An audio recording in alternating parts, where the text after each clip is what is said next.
Welcome back, all my aspiring mathematicians. Today we are going to dive into the topic of the angle bisector theorem. But before we get started, we need to first define what is an angle bisector.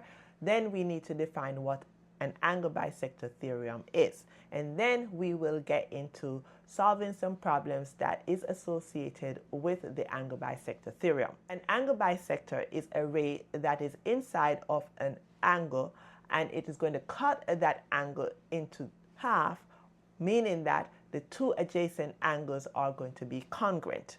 And if you need help on how to construct an angle bisector, you can go back and watch my video on how to construct an angle bisector. Let's define an angle bisector theorem. So an angle bisector theorem is when an angle in a triangle is split into two equal parts, and it divides the opposite side into two parts such that they are proportional to the other two sides of the triangle. So let's give an example here.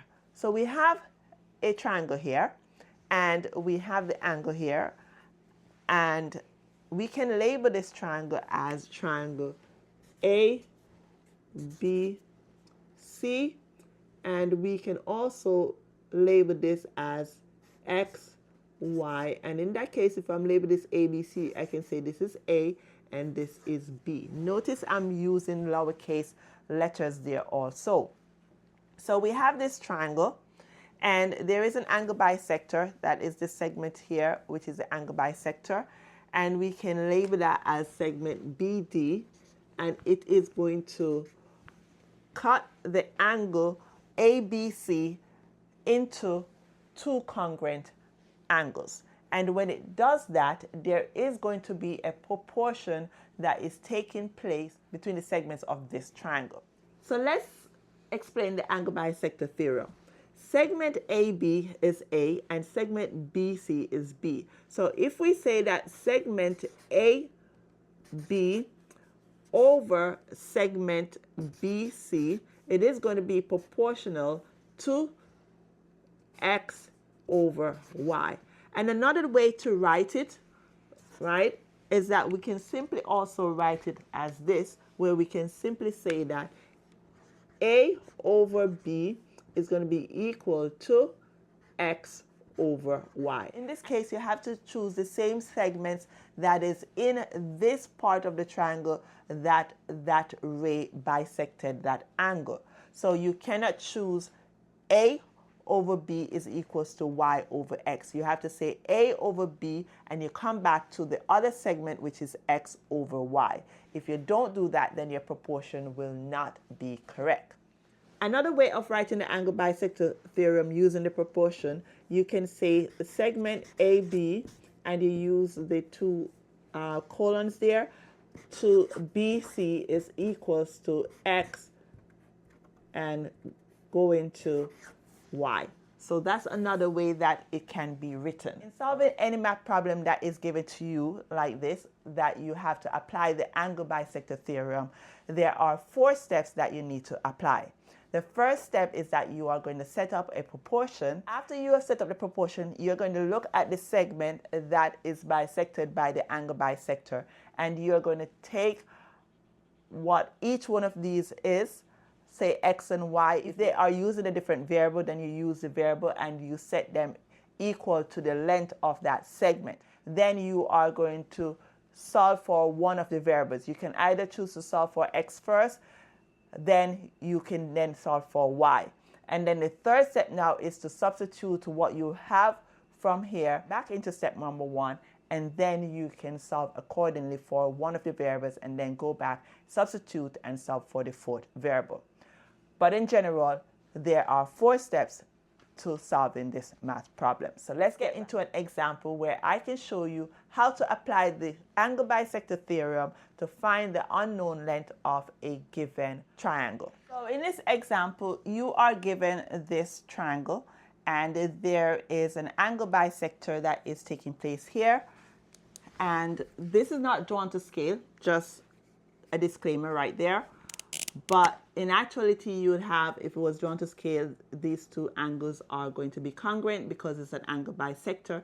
and then the length of NO is 15, and you're asked to find the value of X and Y. So we will use our proportion that we have, and we will set that up because we know that segment MN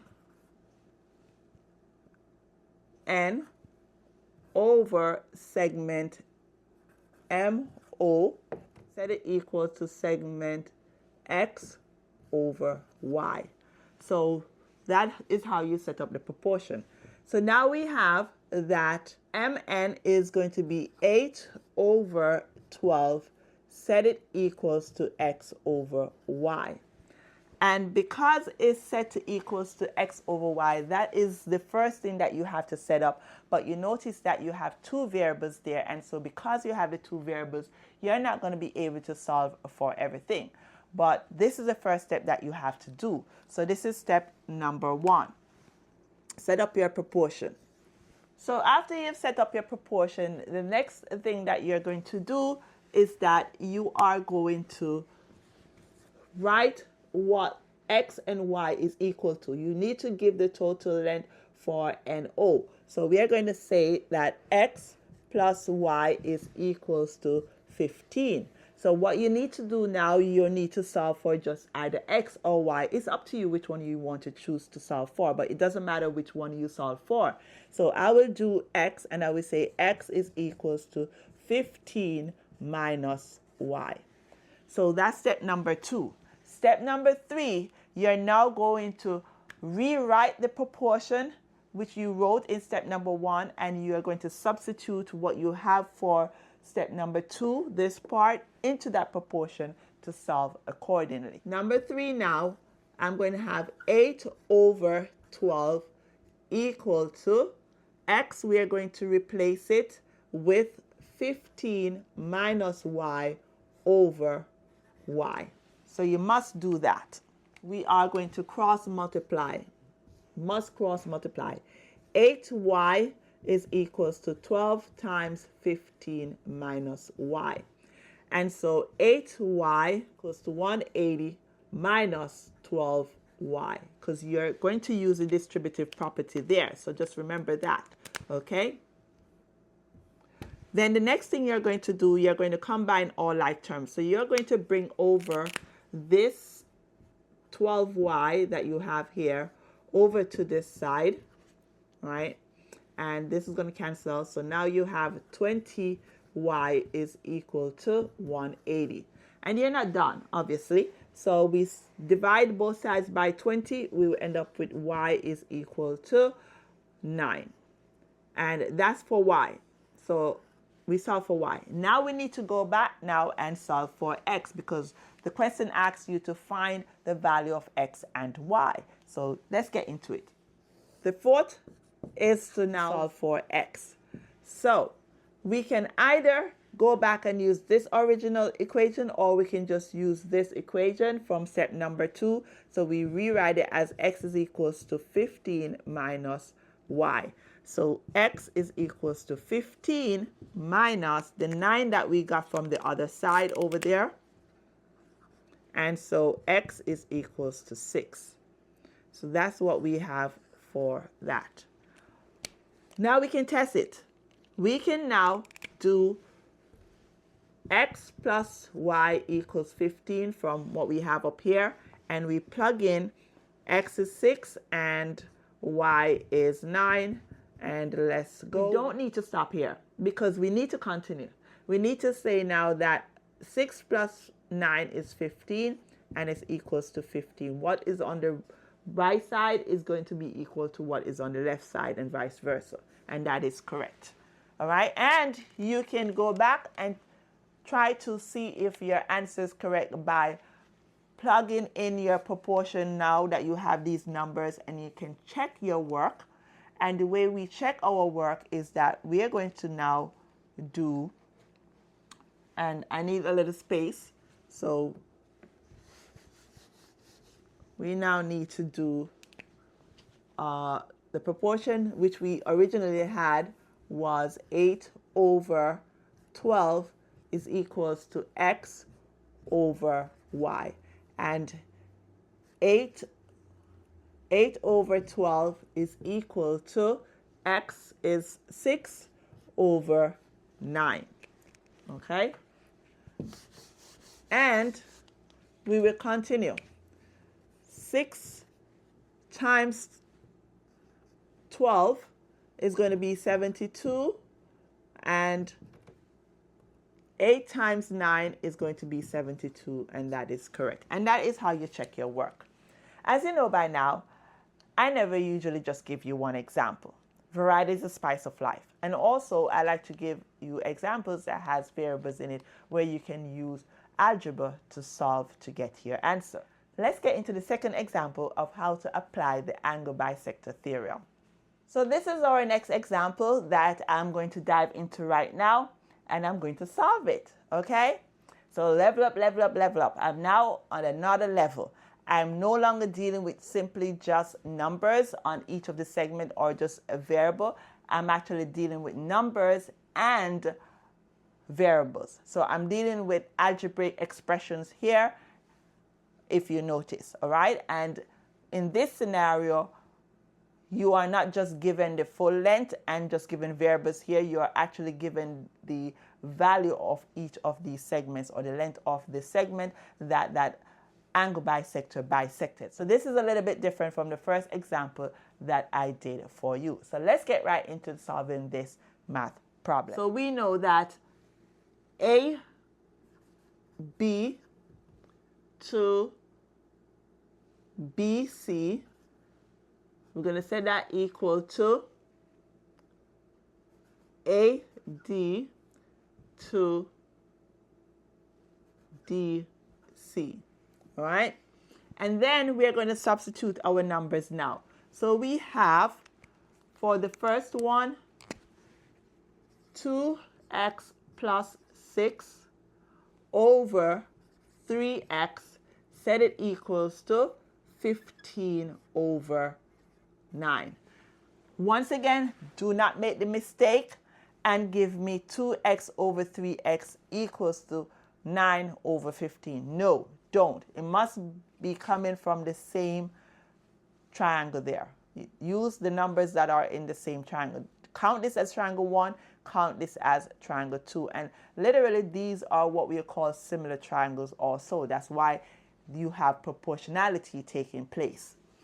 So we are going to solve accordingly. So we have 9 parentheses 2x plus 6 equal 3x times 15. And so we have 18x plus 9 sixes is 54 equal 45x. We are going to bring the 45x to the other side, and when we bring that over, it's simply doing the inverse of that. So it's going to be subtract, and this is going to be negative 27x. So we have negative 27x plus 54 equals 0. Now we need to also bring that 54 over to the other side. So we have minus 54 equals negative 54. And so negative 27x is equals to negative 54. Hence, x is going to be equals to positive 2. So x is equals to 2. But we were asked to find the length of AB. So in order to find the length of AB, all that we are going to do now is that we are going to substitute. So we're going to use substitution. So we have the first one, AB, right, which AB is going to be equals to 2x plus 6. This is the length of AB. So segment AB is going to be 2 times 2 plus 6. So the segment AB is going to be 4 plus 6. AB is equals to 10. And we're not done. We have to continue. We need to find what BC is. So BC is equal to 3x. So segment BC is equals to 3. Substitute your value for x over here, which is 2. So BC is equals to 6. All right? So you can literally put your 10 here and your 6 here. And from that, let's check our work. I always advise my students to check your work. So to check, remember we started out with these numbers here or proportion. We can either substitute the 2 into each one of these to check, or we can just use these two numbers and we will have 10 over 6 is equals to 15 over 9. We can reduce this first, right? And once we reduce this, then we will notice that this is going to be 5, this is going to be 3, this is going to be 5, this is going to be reduced to 3. So we have 5 over 3 is equals to 5 over 3. And then, yeah, yes, that is correct. But if you want to go further and you want to say that, okay, cross multiply, 15 is equals to 15. That is correct. So in conclusion, now that you know how to apply the angle bisector theorem when you are given a triangle that has an angle bisector that is bisecting the segment that is across from the angle, you know that proportionality is taking place, and you will know how to set up your proportion and solve this math problem correctly. But do remember that you have to use 4 steps when you are given the problem with an X and a Y along the segment that is being bisected. If you don't do that, you're going to run into difficulty. With that being said, I hope that you have learned something and you will not keep this to yourself. You will share this with others around the world so they too can be successful on their next math problem that has to deal with the angle bisector theorem. This is a topic that is in the unit of similarity in geometry. So please adhere to the steps that I outlay and you will be successful on your next problem that deals with angle bisector theorem.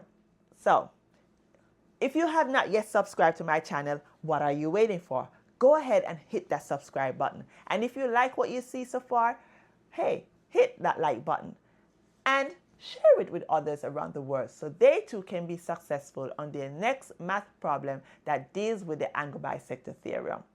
It is very simple and easy, but there are steps that you need to take, especially if you have an X and a Y on the segment that is being bisected.